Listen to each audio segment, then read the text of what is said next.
Viongozi wa Marekani na Israeli wanasema vita dhidi ya Irani vina malengo ya kisiasa yaliyo wazi. Malengo hayo ni pamoja na kudhoofisha mpango wa nyuklia wa Irani, kuharibu uwezo wake wa makombora na pia kuleta mabadiliko ya kisiasa ndani ya taifa hilo. Hata hivyo, bado haijulikani ni lini mataifa hayo yataweza kusema kuwa malengo hayo yamefikiwa. Wataalamu wa kijeshi wanasema kuwa malengo ya kisiasa yaliyo wazi ni jambo muhimu kwa sababu ndilo husaidia kujua mwisho wa vita na hatua zinazopaswa kuchukuliwa kufikia ushindi. Licha ya mashambulizi ya anga yanayoendelea, Marekani na Israeli bado hawajatangaza mpango wa kupeleka wanajeshi wao kupigana ndani ya Irani. Hatua hiyo inaonekana kuwa ngumu kutokana na ukubwa wa nchi hiyo ambayo ni miongoni mwa mataifa makubwa duniani pamoja na jiografia yake yenye milima mingi inayoweza kufanya operesheni za kijeshi kuwa ngumu zaidi. Moja ya masuala makubwa katika vita hivi ni uwezo wa makombora wa Irani. Mtaalamu wa masuala ya usalama kutoka Israeli, David Gendelman, anasema kulingana na makadirio ya ujasusi wa Israeli, Irani ilikuwa na kati ya makombora 25,000 hadi 30,000 kufikia mnamo mwaka 2025.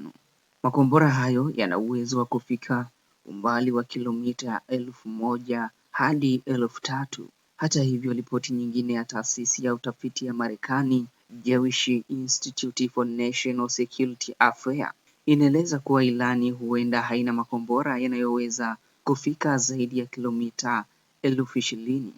Kwa mujibu wa Gendelman, Israeli inaamini Irani ingeweza kuongeza makombora yake ya mataifa ya kati hadi kufikia karibu 8,000 ndani ya kipindi cha miaka miwili. Hofu hiyo ni moja ya sababu zilizochochea vita vilivyoanza mnamo mwaka 2025. Mbali na makombora ya masafa marefu, Irani pia inamiliki makombora ya masafa mafupi yenye uwezo wa kufika umbali wa kilomita 500 hadi 1,000. Makombora haya yanaonekana kuwa tishio kubwa zaidi kwa mataifa ya Ghuba kuliko Israeli. Aidha, Irani pia ina makombora ya majini pamoja na ndege zisizo na rubani aina ya Shahed ambazo zimekuwa zikitumika pia katika vita vya Ukraine. Silaha hizi zinahitaji mifumo tofauti ya ulinzi wa anga ili kuweza kuzizuia. Katika vita vilivyoanza mwaka 2025, Israeli ililenga kuharibu miundombinu ya makombora ya Irani. Ingawa mashambulizi hayo yaliharibu baadhi ya uwezo huo, wataalamu wanasema Irani imeanza tena kuzalisha makombora mapya kufikia mwaka 2026. Ripoti za utafiti zinaonyesha kuwa Irani huhifadhi makombora yake katika maeneo mengi ya asili, yakiwemo vituo vya chini ya ardhi vinavyojulikana kama miji ya makombora. Baadhi ya vituo hivyo vinapatikana karibu na mji wa Kermanshah na katika milima ya Zagros. Miundombinu hiyo ya chini ya ardhi ina handaki na njia maalum zinazoweza kuruhusu makombora kurushwa na kisha vifaa hivyo kufichwa haraka baada ya shambulio. Mfumo huo unafanya iwe ngumu kujua kwa uhakika uharibifu uliosababishwa na mashambulizi ya kijeshi. Hadi sasa hakuna ushahidi wa wazi unaoonyesha kuwa handaki hizo za kijeshi zimeweza kuharibiwa. Mbali na makombora, mpango wa nyuklia wa Irani pia ni chanzo kikubwa cha wasiwasi kwa mataifa ya Magharibi. Waziri Mkuu wa Israeli Benjamin Netanyahu amewahi kusema kuwa hatua za kijeshi zilikuwa muhimu ili kuzuia Irani kumaliza mpango wake wa nyuklia. Kwa upande wake, msemaji wa ikulu ya White House, Caroline Levitt, amesema mashambulizi dhidi ya Irani yalilenga kudhoofisha kabisa azma ya taifa hilo kutengeneza silaha za nyuklia. Tofauti na mpango wa makombora, mpango wa nyuklia wa Irani unahusisha vituo vingi vya utafiti na uzalishaji ambavyo baadhi yake vipo chini ya ardhi.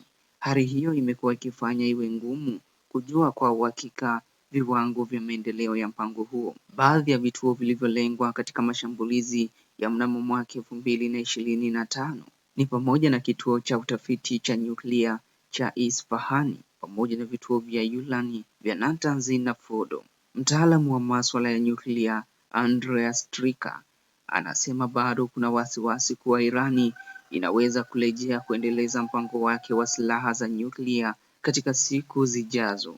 Kwa mujibu wa Stricker, maeneo kadhaa chini ya ardhi yakiwemo yale karibu na Natanz bado yanaangaliwa kwa karibu na Marekani na Israeli kutokana na uwezekano wa shughuli za nyuklia kuendelea. Wakati huo mchambuzi wa kijeshi kutoka Uingereza Mark Urban anaonya kuwa hata kama Marekani inaweza kutangaza ushindi, hali halisi ya vita inaweza kuwa tofauti ikiwa Irani inaamua kuendelea kupigana. Anasema Irani inaweza kuchagua mkakati wa kuendeleza vita kwa muda mrefu kwa kuhifadhi makombora yake na kutumia zaidi ndege zisizo na rubani ambazo ni nafuu kuweza kuzizalisha. Mkakati huo unaweza kulenga kuwachosha Marekani na washirika wake kwa shinikizo la kiuchumi na kisiasa kutokana na vita vinavyoendelea kwa muda mrefu. Kwa mujibu wa wataalamu wa kijeshi, hata mashambulizi machache ya makombora yanaweza kutosha kuzuia Marekani na Israeli kutangaza ushindi wa haraka. Na kama utawala wa Irani utaendelea kuwepo, wataalamu wanaamini kuwa taifa hilo linaweza kujenga upya uwezo wake wa makombora na nyuklia hata kama litalazimika kuanza kutoka mwanzo.